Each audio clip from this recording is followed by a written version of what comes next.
that called, and then we'll just keep moving on. Mike, when it comes to Trace, and when you wrap your head around what he did tonight, what impressed you the most? Well, I mean, I played him a lot of minutes, played him the whole first half, and we rode him. I mean, they didn't double team him, and and each time out, I was like, the double team might be coming. So we got to, set our offense accordingly, and it never came, and he made great plays around the rim. Mike, that timeout, a minute and a half in the game, might have been one of the most productive timeouts we've seen. What needed to be said then, and how glad were you to see the response you got from it? Well, I mean, again, we hadn't won here in a long time, I was told, and anytime you win on the road in the Big Ten, it's special because it's not easy winning out on the road in the Big Ten, and we just got to validate what we did tonight and get ready for Michigan State. They won it tonight at home.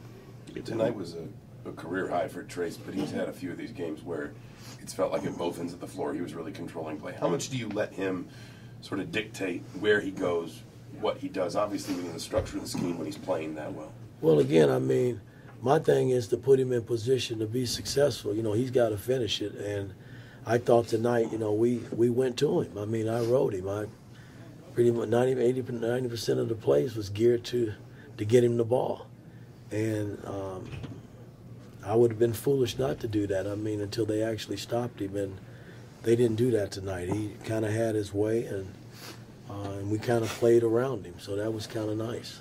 Your thoughts on Jordan Geronimo, the lift he gave you guys in the first half, and Trey Galloway, especially second half, some of those key plays when Illinois was trying to get back into it? Well, they were both solid. I just thought from a defensive standpoint, we set the tone right off the bat, and we never really relinquished it. I know we had the big lead, but teams are going to make runs, man. But the beauty about the run is we didn't crumble.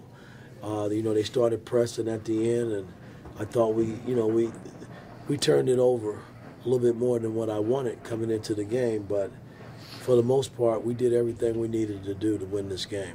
And on Geronimo, what do you think led to his big first half? Well, I mean, he's playing like he played at the end of last season. I mean, he's just moving around. He's doing, he's cleaning up stuff. I mean, he's cutting when he needs to cut at the right time, and Trace is rewarding him with passes. And I mean, he's offensive rebounding. He's rebounding, blocking shots. I mean, that's, it's what he does. I mean, he flies around and he does some things here and there. So, we just got to keep him in a good space until, we get everybody back if we do get them back. You talked about the interior passing with Trace and Geronimo, and obviously that's kind of a benefit of chemistry. How much more comfortable is your team feeling right now with those two guys out than they were before? Well, I mean, anytime you win games, man, everybody feels better. That 3-game skid, man, it was tough. And, I mean, we limped into the Wisconsin game, basically, and had to play, and we played. And to come out on the road to beat a good, well-coached team that just won 4 in a row, man, that says a lot, for the character of our ball club. Okay, we're going 1, 2, 3. Trace calling a players-only meeting before the Wisconsin game. Did he come to you before that meeting?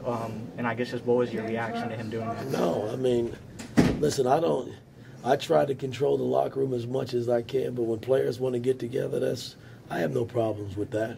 No, he didn't come to me, didn't have to. But the bottom line was we were somewhat dead in the water, going into that Wisconsin game, the way we had been playing. And it all started on the defensive end, and now our defense has picked it back up and is putting us in position to win. Coach, you talked about limping into the Wisconsin game, and it kind of seems like you guys have had a backs-against-the-wall attitude in these last two. How do you keep them with that approach to the game when they start racking up these wins? Well, again, I mean, you take it one game at a time. You prepare one game at a time, and you try to get them to buy into what you want done from a defensive standpoint, because that's going to set the tone, the rest of the way through the Big Ten, I think. I think anybody can be beat in the Big Ten. You just got to come ready to play and commit it for 40 minutes, and I thought we did that tonight. Last question, Wilson. Mike, it felt like, especially in the first half, Jalen was really getting to his spots. What was the key for him tonight? Well, again, Jalen's been solid, man. He played a lot of minutes early. I didn't give him a blow, and I gotta I got to watch that closely because again, but he's running our ball club. He's doing a lot of good things for our team, man, and it's kind of nice to see him do that. Okay, Coach, thank you. All right, guys. That was a Thanks, nice